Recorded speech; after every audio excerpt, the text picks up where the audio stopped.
Bonjour, je m'appelle Samim Salah, doctorante à la faculté des sciences Mlelia, au laboratoire de pharmacologie, neurobiologie, anthropobiologie et environnement à l'université Qadayad, sous la direction de professeur Lokrid Mohamed et professeur Mtali Salwa. Permettez-moi de vous présenter une partie de mes travaux de recherche qui s'intéressent aux complications de l'obésité chez la femme enceinte dans la région de Marrakech.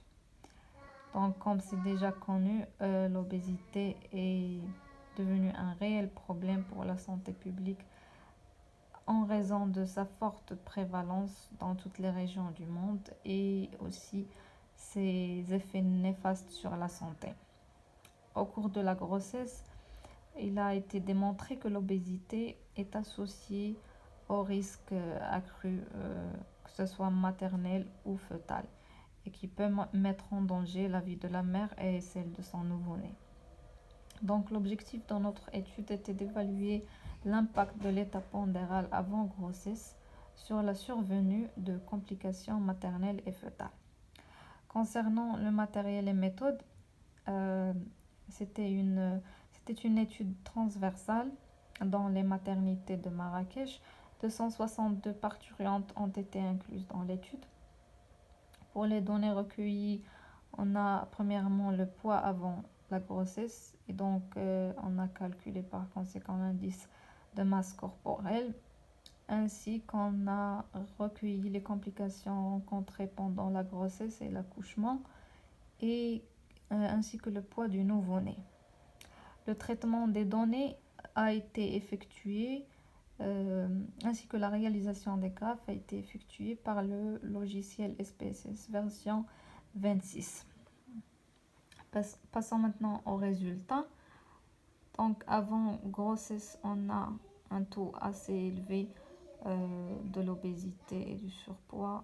Environ 30,92% des femmes étaient en surpoids et 31,68% étaient obèses.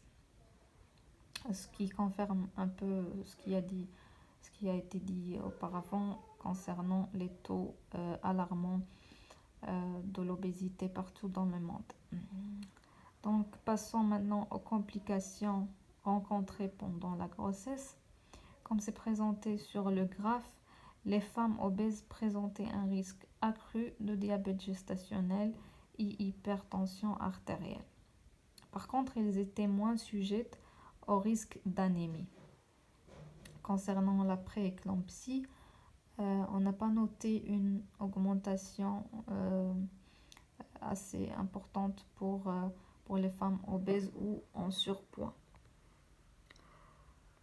Concernant le poids du nouveau-né, donc le taux de macrosomie était nettement plus élevé chez les nouveau-nés des femmes obèses et en surpoids, c'est-à-dire on a trouvé que les bébés qui pèsent de plus de 4 kg étaient plus fréquents chez les femmes présentant une obésité ou un surpoids.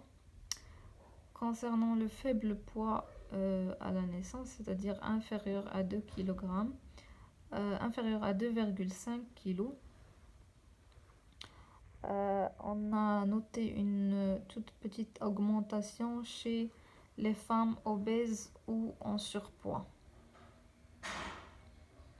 Concernant les risques retrouvés pendant l'accouchement, les femmes obèses présentaient un risque élevé d'un accouchement par césarienne comparé aux femmes avec un poids normal, ce qui peut être expliqué par le taux élevé de macrosomie et les complications rencontrées pendant la grossesse, c'est-à-dire le diabète gestationnel, l'hypertension artérielle. Donc, comme conclusion, il s'avère que l'obésité est un facteur de risque de la survenue de complications diverses, que ce soit au cours de la grossesse ou pendant l'accouchement. Ça concerne aussi le nouveau-né. Donc une prise en charge multidisciplinaire avant et pendant la grossesse de la femme enceinte présentant une obésité ou un surpoids s'avère indispensable. Et merci.